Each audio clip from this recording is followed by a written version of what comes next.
Hello and welcome to my channel.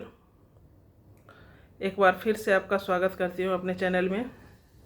और एक कहानी लेकर आई हूँ, एक नई कहानी जिसको सुन करके आंखें भर जाएगी। ये कहानी है एक गरीब पिता की और उसकी बेटी की। एक बार वह गरीब व्यक्ति अपनी बेटी को उसके स्कूल से लेकर शहर के और महंगे होटल में पहुंचा। उस व्यक्ति ने फटे पुराने कपड़े पहने हुए थे और उसकी बेटी स्कूल की ड्रेस पहनी हुई थी। जब दोनों होटलों के अंदर पहुंचे तो वेटर ने पूछा, सर आप क्या खाना पसंद करेंगे,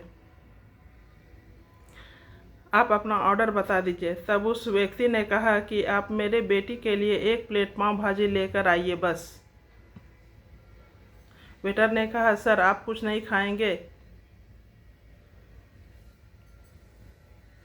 आपके लिए भी कुछ लेकर आऊं? तो गरीब व्यक्ति ने कहा, मेरे लिए कुछ नहीं, आज मेरी बेटी के लिए पार्टी है। मैंने इससे वादा किया था कि अगर तुम इस ज़िले में 10th क्लास में टॉप करेगी तो तुम्हें मैं सबसे महंगे होटल में पार्टी दूंगा, तो सिर्फ बच्चे के लिए पाव भाजी ले आइए।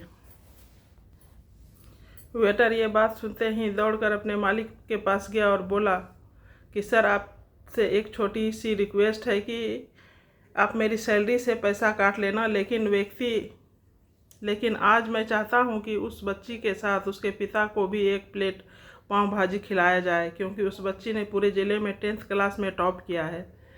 वह गरीब पिता ज़्यादा पैसे नहीं लाए हैं, नहीं हैं उनके पास, इसलिए कह रहा है सिर्फ बच्ची को के लिए ले आओ।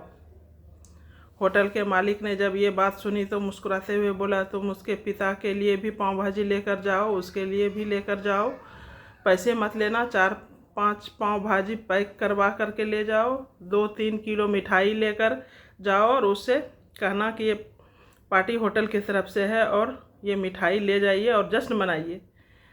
जब वेटर ने 2 प्लेट पाव भाजी लेकर गया तो वह व्यक्ति चौंक गया और बोला, मैंने तो एक ही मंगवाई थी, मेरे पास पैसे नहीं हैं।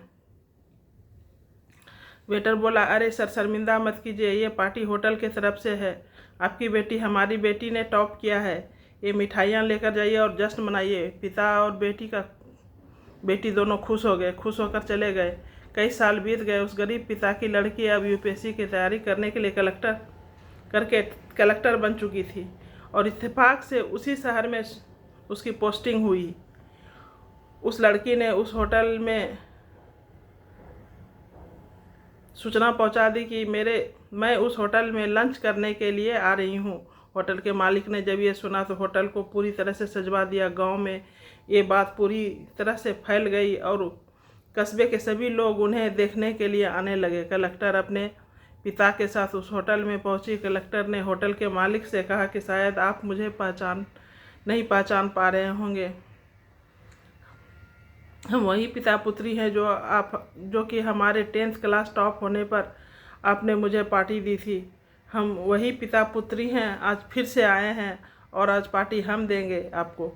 आप पूरे स्टाफ को और पूरे गांव को और अपनी करीबी को सम्मानपूर्वक बुला लीजिए।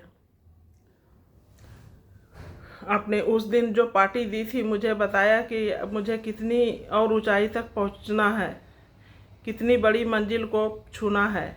आपने एक नई प्रेरणा दी थी और आज मैं उसी प्रेरणा का एहसान चुकाने के लिए आई हूँ। वो मैडम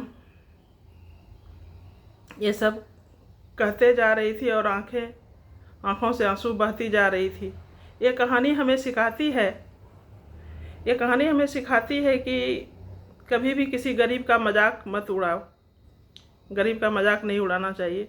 हो सके तो उसकी मदद करना, और अगर मदद ना कर सको तो उसका मजाक मत उड़ाना, क्योंकि वो सब देख रहा है। बनना है तो उसकी नज़र में अच्छा बनिए, जहाँ भी रहिए कुछ दिखाइए, कुछ ऐसा कि दुनिया करना चाहे आपके जैसा। तो कहानी का अब अंतिम पड़ाव में आ गए हैं, समाप्त करने की ओर। तो समाप्त करते हुए आपको हम अलविदा कहने आए हैं, और अच्छा लगे तो एक लाइक शेयर, और नए हैं तो सब्सक्राइब कर लीजिएगा। मिलती हूँ नए स्टोरी के साथ फिर, और अपना बहुत बहुत ख्याल रखिए। तब तक के लिए bye bye, take care, see you soon.